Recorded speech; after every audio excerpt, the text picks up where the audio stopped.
Hey fish friends, Zenzo with Tazawa Tanks, and the whiteboard is back.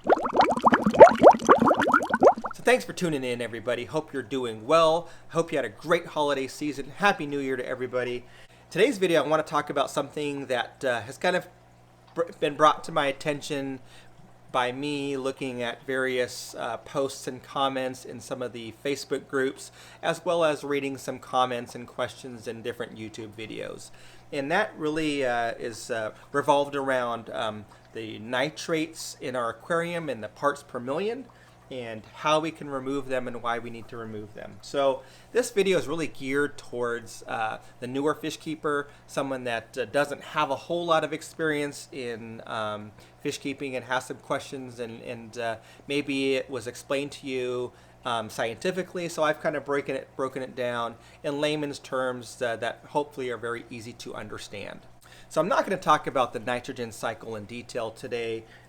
Basically what you need to know is that you have beneficial bacteria in your aquarium that's established. So once a aquarium is cycled and has been up and running for some time, it becomes mature. You have an established colony of beneficial bacteria. These are good bacteria that live in your aquarium and in your filtration. And they break down the waste into what we call nitrates. And those are removed from the water because they are harmful to fish. Now, ammonia is very harmful to fish. Nitrates is very toxic to fish. And the beneficial bacteria break down the ammonia and the nitrates and convert them to nitrates. Now, nitrates are also harmful to fish, but not to the extent that nitrates and ammonia are. Typically, when we are talking about nitrates, and the chemical compound is NO3, and a good way to remember that is ammonia is 1, nitrite is 2, nitrate is 3. So NO3 is a good way to kind of think about that if you do want to know the chemical compound. But essentially, when we're talking about nitrates, we measure them in parts per million. So that's how we determine how many nitrates are in the water column. Typically, we want to have about 40 parts per million or less. Now, you can get away with a little bit more, but when it gets too elevated, it becomes harmful. It becomes harmful to the fish. It might affect their immune systems. It might affect their growth rates and various other things that are not good for the fish. So we want to make sure that we keep it lower than high. So typically 40 is a good kind of number to think about as far as tops. So if you have 40 or less, you're probably doing okay. If you have higher than 40, then you need to do some things and make some changes in your system. So let's say in this example, and I've kind of simplified it here, we've got some fish pooping, and that fish waste is broken down. It goes to the nitrogen cycle, and we are left with nitrates. In this example, I called them beans just because it kind of makes it easy to understand and see. So let's say that these fish have created a bunch of waste, and that waste has been converted into beans. We have 25 beans now in a jar, and if we wait 4 weeks, we would have 100 of those beans in the tank. Now we know that that's too high. We need to have 40 or less, so we need to do something to remove those.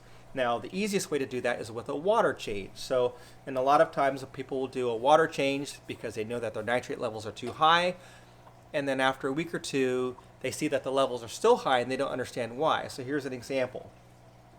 So in this example, their nitrate levels, or their beans, became 100 after 4 weeks.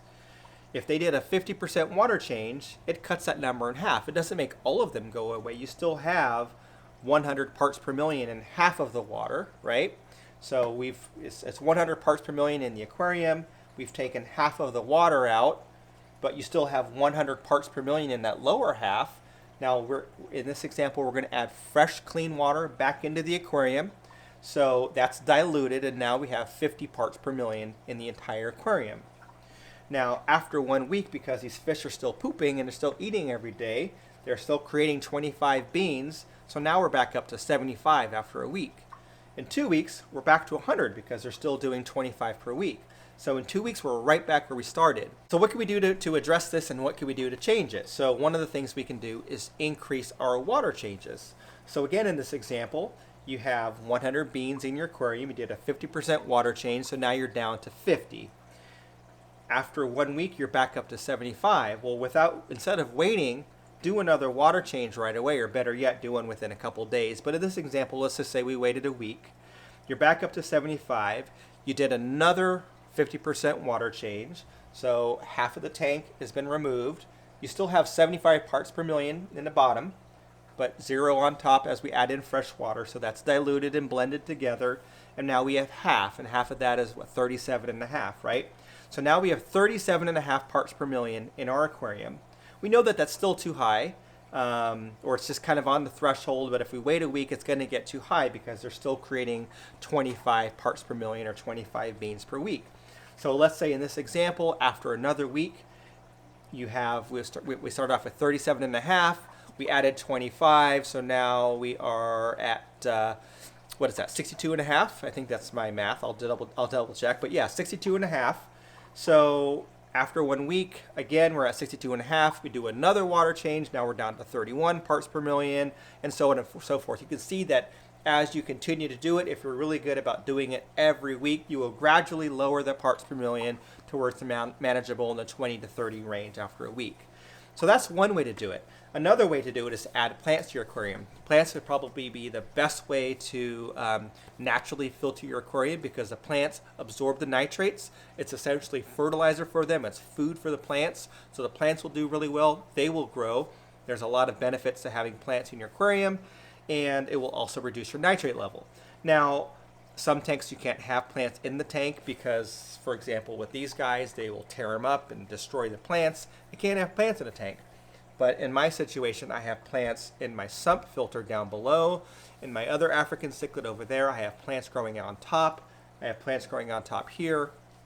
So just the roots are going into a filter. They're still absorbing the nitrates. The fish can't attack the plants. The plants are doing their job, and everyone's happy.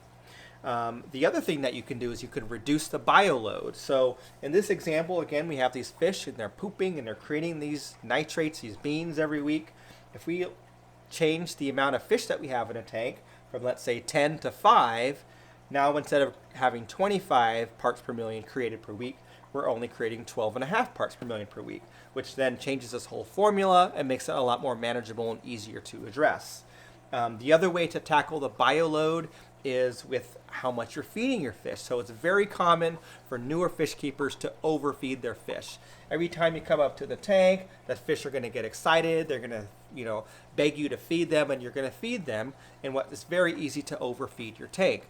A good rule of thumb to think about when you're feeding your fish, besides, how much to feed them as far as the volume of food for the mass of the fish. And I made another video about that a couple of months ago or a month ago, so you can go back and look at that one. But think about your adult fish as a fish that you want to feed once per day. The appropriate amount, of course, but once per day.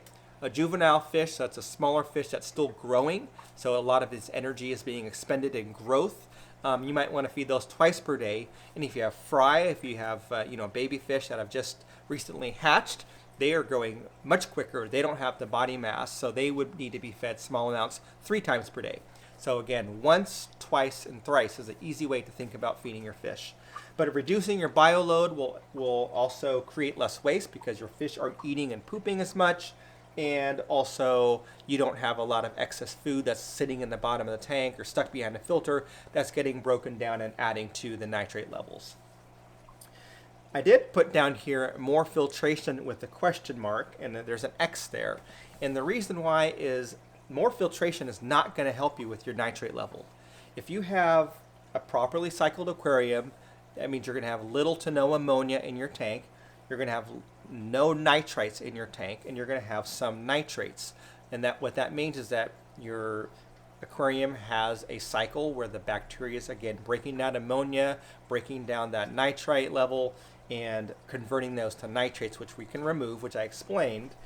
Adding filtration is not going to do anything because what you have has already been working, because we don't have nitrite and we don't have ammonia, we just have nitrate.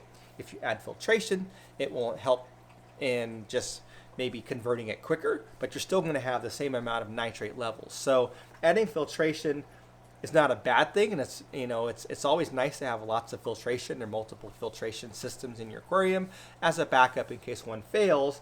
But in this situation, it's not going to do anything to reduce your nitrate levels. So I hope that was a helpful video. Hope this was a easy way to understand kind of the parts per million with nitrates, how we remove those from the aquarium, and why we remove those from the aquarium, and how often we need to do that based on the levels. If there was something that I didn't touch on this, please feel free to put a question down below in the comments section. I make it a point to respond to every question down below, and oftentimes I respond to every comment as well. I may not get to it right away. It may be taking me a few days to get to your question, but I will get to it. As always, I appreciate your viewership. Thanks for taking the time to stop by my channel. If you haven't done so already, go ahead and subscribe to my channel. Hit that notification bell so that way you'll know when the next video is uploaded. Thanks for watching. We'll catch you on the next one.